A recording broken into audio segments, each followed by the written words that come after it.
Alright, we ain't gonna waste any time. This is the top 3 things that I want to see in Final Fantasy VII Rebirth. Let's mosey.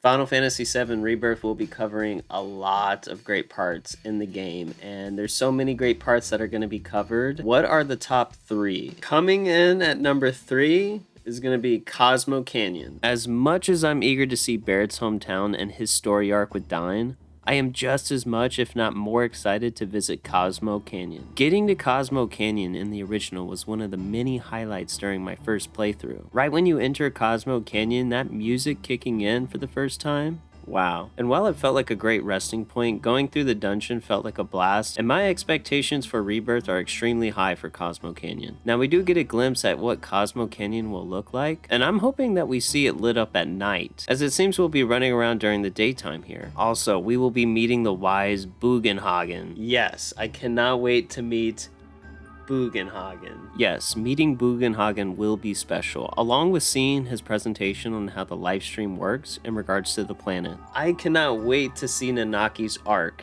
as well. And this is where you learn Red 13's real name, Nanaki. This whole sequence with Nanaki's arc is one of my favorite moments. It's really excellent, and I cannot wait to see it in Rebirth. Let's hope it lives up to expectations. Alright, and the second thing I'm looking forward to seeing the most is going to be the Gold Saucer date sequence. Not only are we excited to explore the Gold Saucer in Rebirth, I'm more interested in how the date sequence is handled. I initially thought this date sequence would be canon with Tifa. We know we can at least go on a date with Yuffie, Tifa, Aerith, and even Barrett. Good, I'm glad they are keeping this optional. And I'll be choosing Aerith, of course. She deserves one last date before the inevitable. They're gonna add tons of additional scenes and stuff to do on this date, but we can definitely count on them participating in the play. This will be fun, and hopefully I can lay a big fat kiss on the dragon, all in the honor of love. For real though, the date sequence is very important to me, and there's a lot riding on it, so hopefully Final Fantasy VII Rebirth lives up to my expectations with the Gold Saucer date sequence. Alright.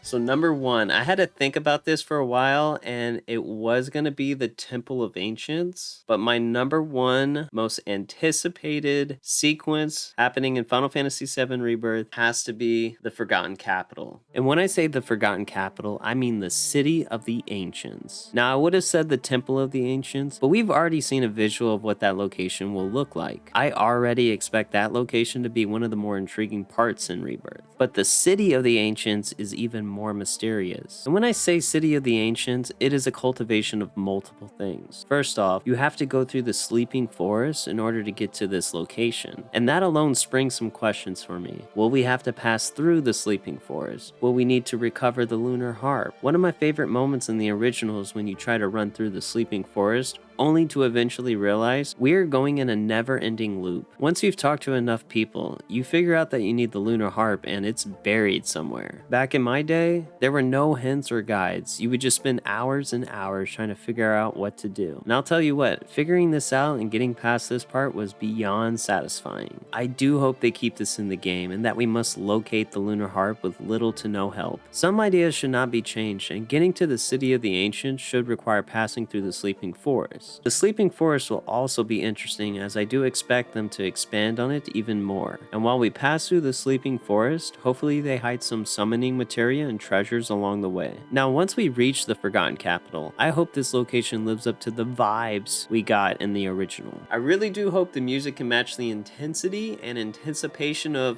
well, the biggest reason I am anxious to see the Forgotten Capital is because this is where Aerith is supposed to die.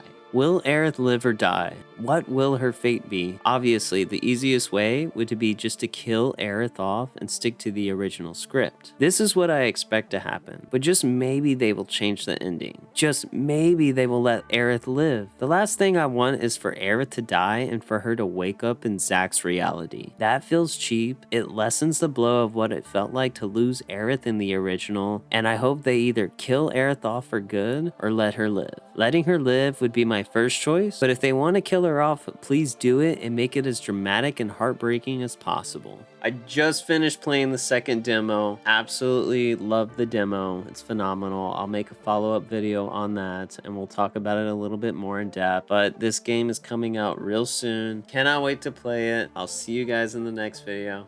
Peace.